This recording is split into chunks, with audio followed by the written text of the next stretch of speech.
Welcome to the Real Estate Espresso Podcast, your morning shot of what's new in the world of real estate investing. I'm your host, Victor Menashe. On today's show, we're talking about another form of situational awareness. When you buy a property in a neighborhood, it's pretty common to drive up and down the streets and look around. Are people leaving trash on the front lawn?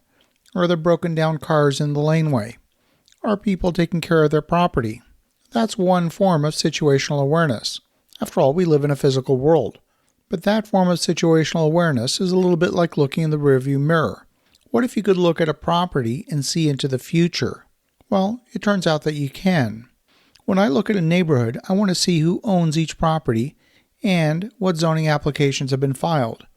Let's imagine you drive down the street and you see homes, one after another. Nothing particularly remarkable to see. Some driveways have kids' bikes.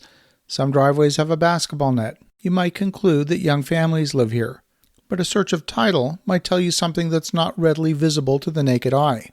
You might discover that one group of homes are owned by the local housing authority.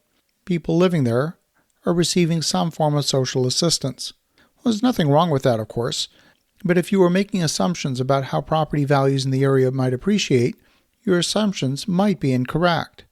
If you found a group of properties that were all owned by the same company, that might point to future development of those properties. If you found a property where the ownership had 5 names on title, you might research the ownership further. When did the property change hands? Was there a death in the family? Ownership by multiple next of kin is rarely a stable situation.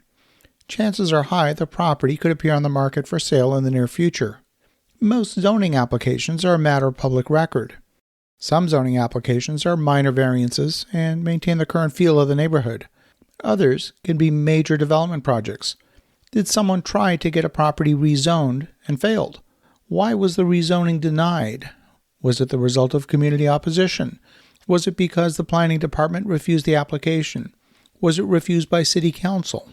Maybe the zoning's been approved for a major new building, but construction hasn't started yet. All of this can be found out by looking at zoning applications.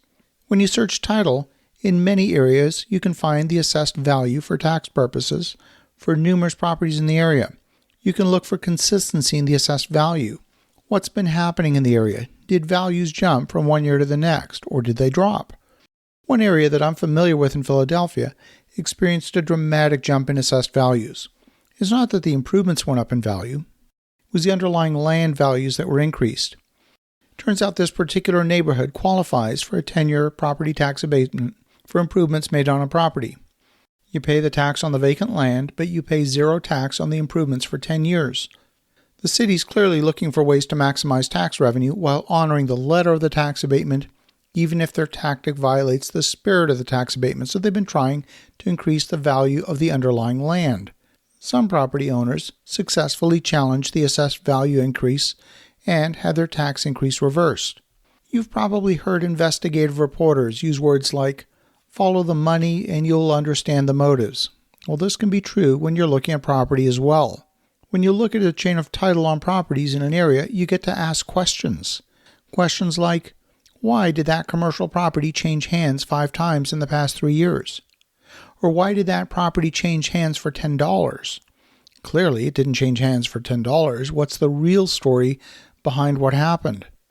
Why is there a mortgage recorded on a property that's clearly above the market value of the property? I wonder what's happening there. Why did this property have 3 mortgages recorded on title in less than a year? Who are the lenders? Are the lenders traditional banks or private citizens? This tells you something about what might be happening on a property. See, none of this is visible by driving down the street. A recent search of neighboring properties uncovered one of our neighbors that could actually be considered a very good neighbor. The owner of this property has not initiated a zoning application, nor have they done anything to the property. But this particular owner has a strong reputation for having done some major developments in other cities. This particular owner would never buy a piece of land just to sit on it. They would buy it with development in mind. Development of the neighboring parcel could positively affect our property. Searching title on neighboring properties is another form of situational awareness. As you think about that, have an awesome rest of your day. Go make some great things happen. I'll talk to you again tomorrow.